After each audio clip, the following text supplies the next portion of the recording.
Hello, everybody.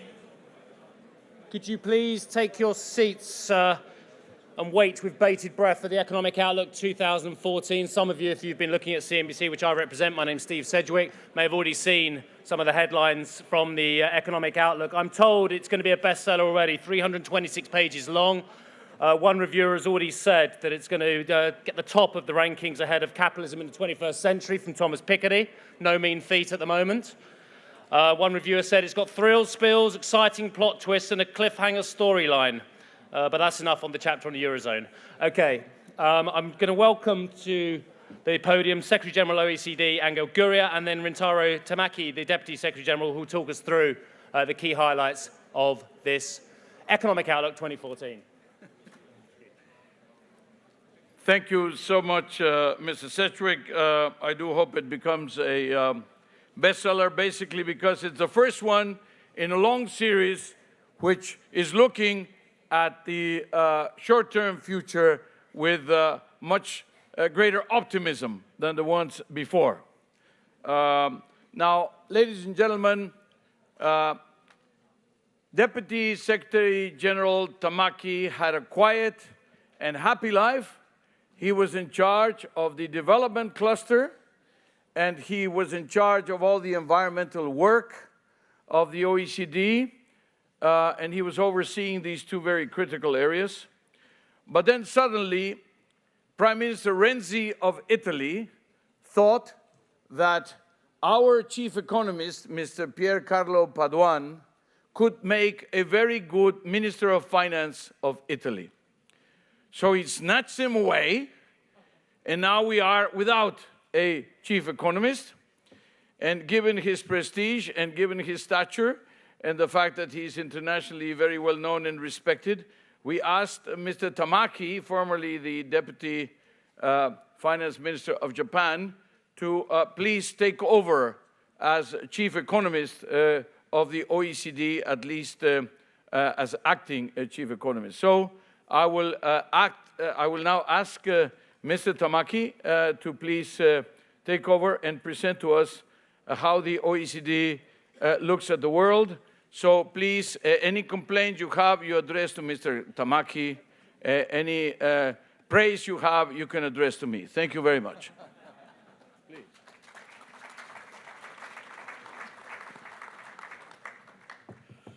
Thank you, Secretary General Angel, for giving me such a wonderful opportunity. I am very much pleased to present OECD Economic Outlook. Just today, when the prospects for the world economy are looking much better, somewhat brighter. This is not to say that all is well. Rather, we might say that it is less unsatisfactory. But let's look at some of the details. One welcome development is that after 3 years of declining growth rates, OECD economies are starting to grow more quickly. We project that annual growth in OECD countries as a group will pick up this year, 2013, 2014, and next 2015. On the other hand, growth in the BRICS countries, BRICS has slowed in the past few years, but to some degree, this is benign. The growth rate now seen in China are undoubtedly more sustainable as compared to the double-digit pace of a few years ago. However, tighter financial conditions are dragging on demand in some emerging countries, at the same time as supply-side constraints are damping potential output growth. The improvement in OECD growth rate pulls global growth back up from the sluggish rates seen in 2012 and 2013 to almost 3.5% this year and 4%, 3.9% next year. The growth of BRICS will remain much faster on average than that of the OECD region, but the differential between OECD and BRICS will narrow from about 4 percentage points over the past 2 years to around 3 percentage points now. Among the major advanced economies, the United States is leading the recovery despite the negative impact of weather in the first quarter. The most welcome and important improvements comes, however, it is in the euro area. After 2 years of contraction, growth has restarted and it is expected to accelerate. Now, Japan is on something a bit special. Growth has been improving, as you see, but it is expected to be held back by the efforts of fiscal consolidation.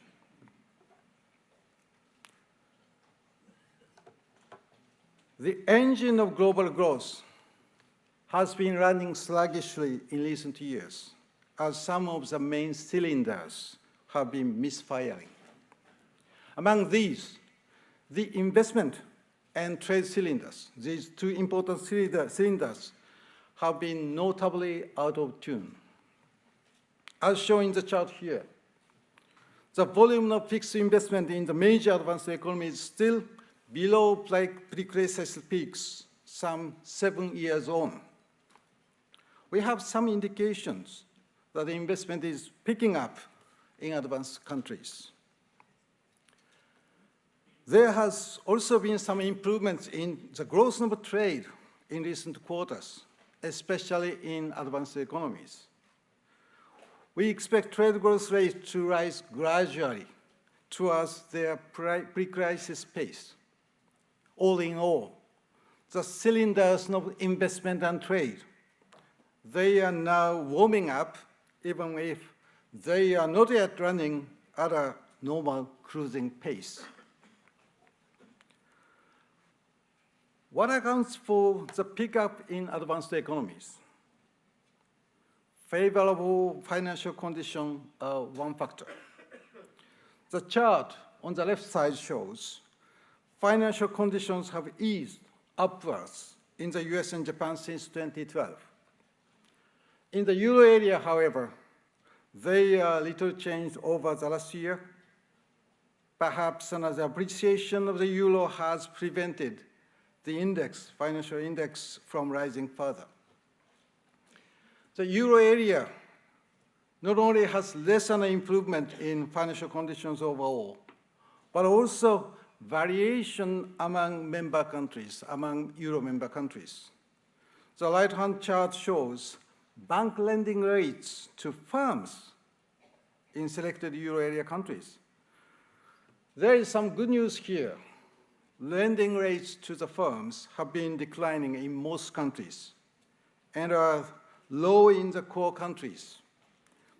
But the gap between rates in the periphery and the core countries remains wide, pointing to financial system in the euro area still fragmented. The euro area is therefore not getting as much benefit from improved financial conditions as the United States and Japan. A second reason why advanced countries' growth is now seen as improving is the braking effect of fiscal consolidation is easing, especially in the United States and Europe. Japan actually had an expansionary fiscal stance last year in 2013 because of the second arrow of Abenomics. But Japan is undertaking an important first step in consolidation this year, 2014, especially via the increase in consumption tax. A key indicator of the sluggishness of post-crisis recovery is the weakness of job growth. As shown on the left, unemployment rates rose across the advanced economies when the crisis hit. Although they are now falling back in most places, they still remain high, especially in the euro area. The still high rates of unemployment are reflected in the daunting increase in the number of unemployed persons.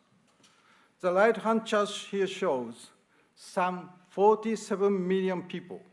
47 million people were unemployed in OECD economies in late 2013.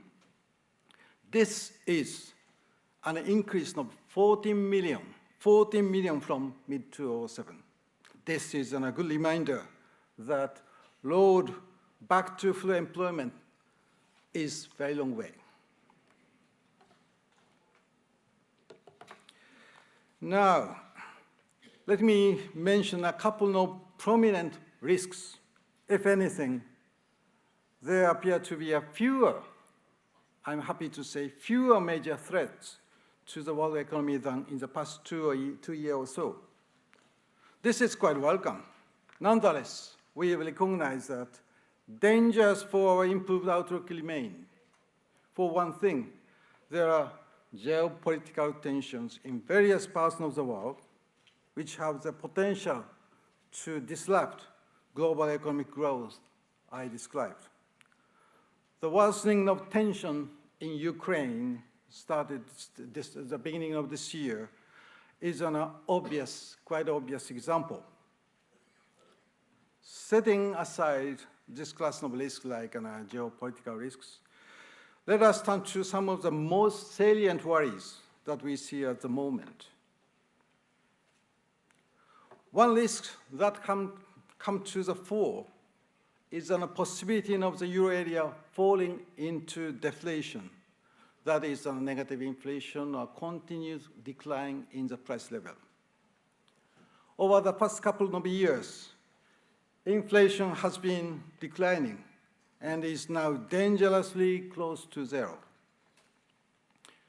Japan's experience shows once deflation begins, expectation of positive inflation can rapidly become unanchored. Deflation can then quickly become entrenched. I should stress, the OECD is not projecting deflation in the euro area. In our central scenario, inflation remains well below the ECB's target, 2%, but gradually pick up over 2014-15. However, at such low risks, it wouldn't take much to push inflation below zero. Euro area deflation is still not likely, but it has become less improbable. The other main risk I would highlight is rapid credit expansion, rapid credit growth in a number of emerging economies. As can be seen from the chart left side, credit to the private sector has been growing on average at more than 20% over the past 7 years. It is an exceptionally fast rate for such an extended period, which has increased the vulnerability of these economies to financial strains. China is one of the countries having experienced rapid credit growth. And in this case, in China, there is also the particular issue of the rapid growth of the shadow banking sector, as you see in the right side. So, what are the OECD's principal policy recommendations? First, the United States has been enjoying a very strong recovery than other major advanced economies. Notably, household consumption has been rising steadily since 2009, buoyed by improving confidence and rising employment. It is expected to continue growing at a moderate pace. This means that the Federal Reserve's signaled phasing out of asset purchase this year is warranted and should be followed next year, perhaps, by the first moves to normalize interest rates. Even if the US recovery is relatively well established, employment and labor force participation remain depressed relative to pre-crisis level. Preventing these declines from becoming entrenched must be US policy priority.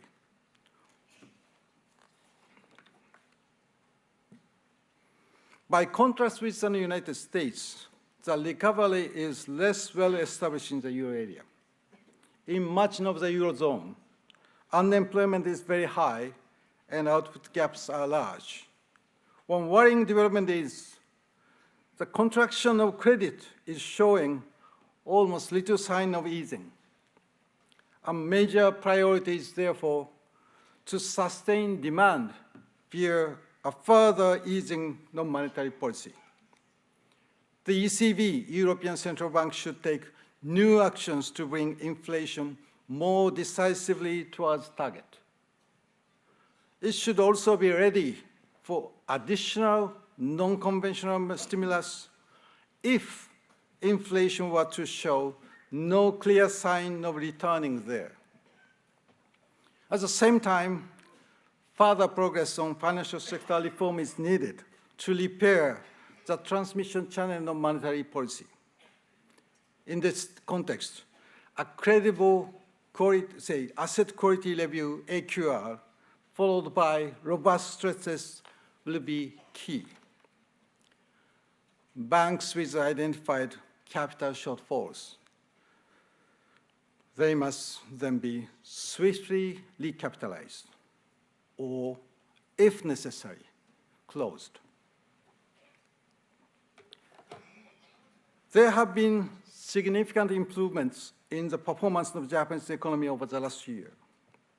Most importantly, Bank of Japan Board Q-squared initiative, quantitative and qualitative easing, QQE, has brought about an exit from deflation, although that exit still needs to be consolidated.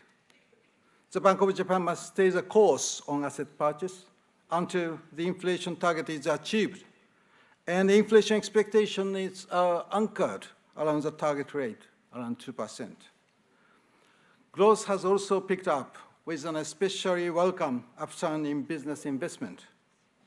The third arrow of Abenomics, structural reform to boost its potential output, has, quite frankly, yet to be truly launched.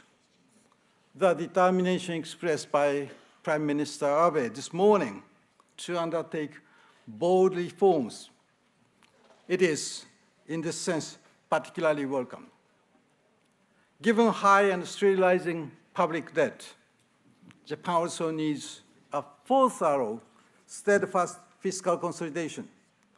This has begun with the increase in the consumption tax, as Prime Minister mentioned this April. But it is only an initial step. A second hike in the rate next year should go from 8% to 10%, and many further measures will be needed in the years to come to achieve primary balance in 2020, as the government promised. The crisis has depressed employment and productivity. The chart on the left shows the range of losses of potential output among OECD countries.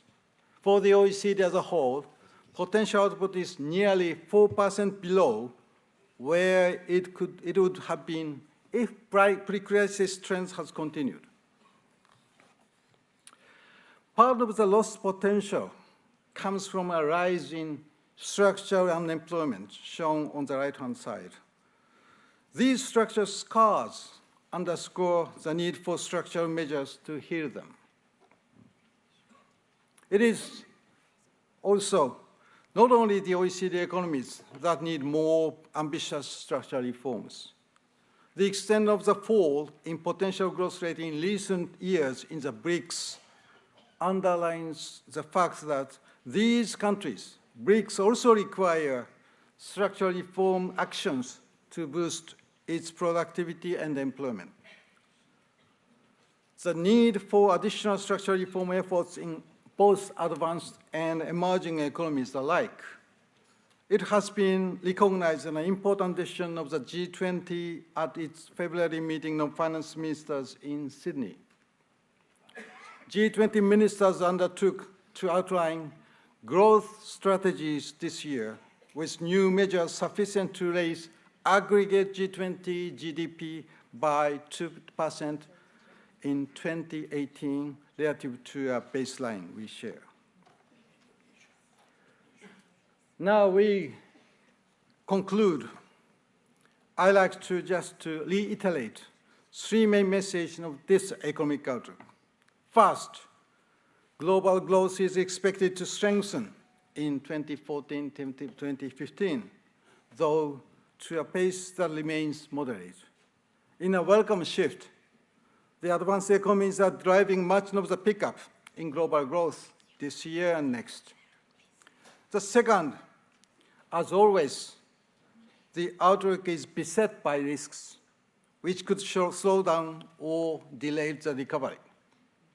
Third, last and most important, the crisis and the slow recovery from it so far have left structural scars that will need structural remedies. Removing barriers to domestic and international competition, I repeat, removing barriers to domestic and international competition is a particularly promising area, which would increase innovation and support resilience. Thank you very much.